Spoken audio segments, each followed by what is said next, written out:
Hello YouTube, back once again with my Hannibal reviews, and here we are with episode 9, and the woman clothed with the sun. Yeah, let's get into this. I did not mention this in my episode 8 review with the Great Red Dragon. I forgot to mention this.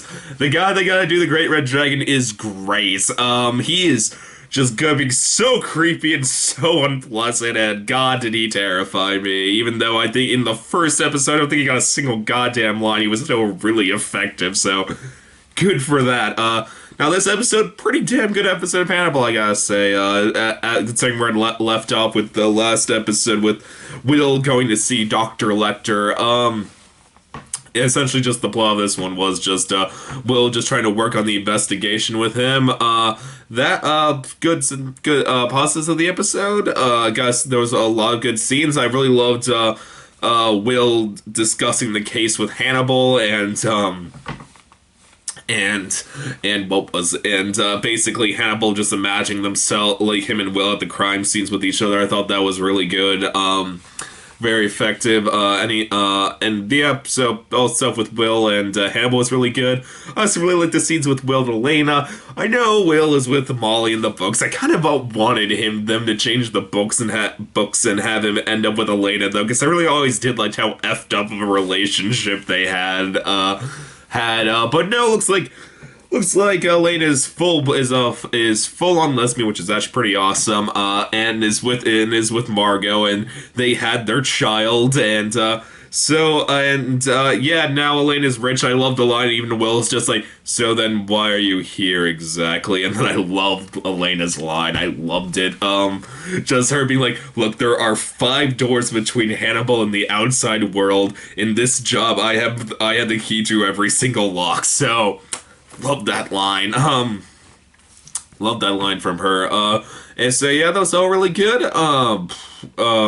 The Great Red Dragon. I love I'm so happy they did his girlfriend plot line from the books, because I always found that one was interesting plot lines about the Red Dragon. So thought that was really cool. I gotta say, those 2 actors, even though how creepy and unpleasant it was and just awkward, they did share kind of nice chemistry with each other. I almost kind of want to see, for those who watch Marvel's Daredevil on Netflix, I was gonna want there to be a scene where just Will just like runs into him, like when he's like on a date with her, and then just like later in the episode he just starts trying to beat the shit out of Will. Be like, you embarrass me in front of her, because God, it is just a very, very bizarre relationship. It was. I also like the fact it was nice seeing Will just talk to Molly and just actually seeing Will happy. That is such a wonderfully strange sight to see Will actually seem legitimately happy. Also,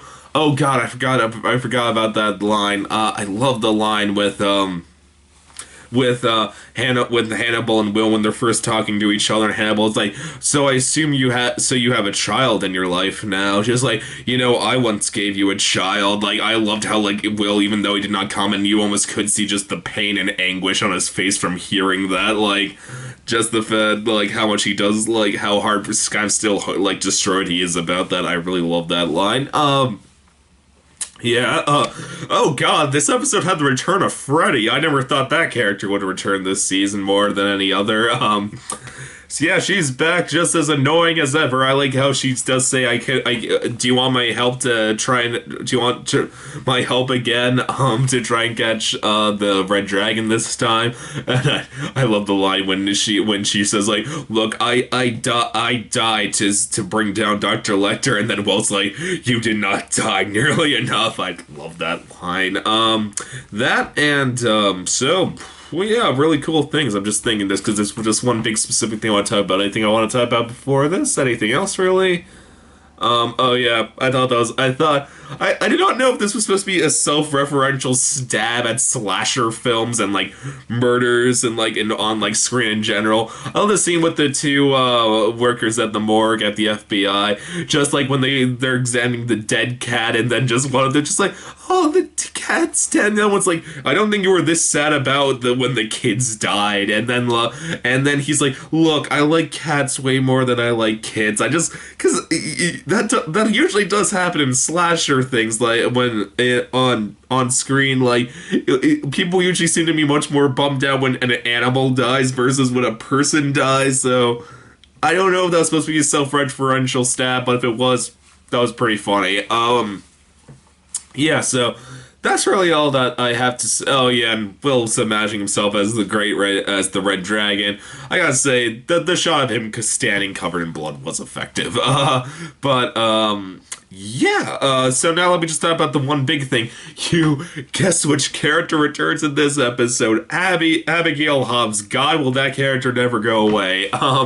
And no, I like Abby. Don't get me wrong. So in this episode, you finally got to see what exactly happened between the episode near the season finale of the first season that ended with Hannibal just saying to her, like, I'm sorry I cannot protect you in this life, and then cutting away. You gotta see everything that happened, like what happened right after, and how he went about faking her death and kind of grooming her to be kind of like psychologically messed up.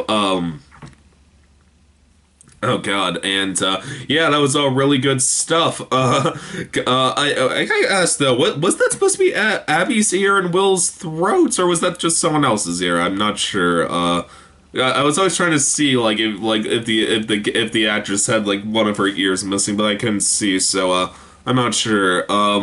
But yeah, no, all that stuff was super effective. I loved how like Hannibal even says to her, like, "Oh, if I was gonna kill you, I'd slit your throat open." Again, I was like, "Oh, sweet Jesus Lord, God, why did you have to say that?"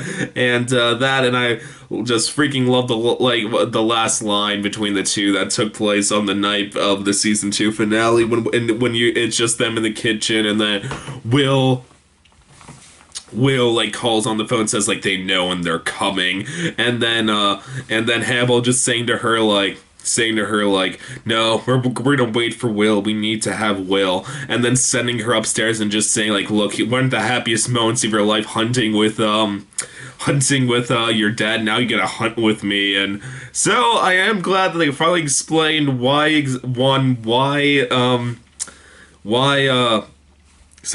how Abby faked her death at the end of season 1, and 2, why exactly was she so gung-ho about pushing Elena out that window at the end of season 2. So, great episode of Hannibal. YouTube, as always, please subscribe, and I'll see you next time. Okay, bye.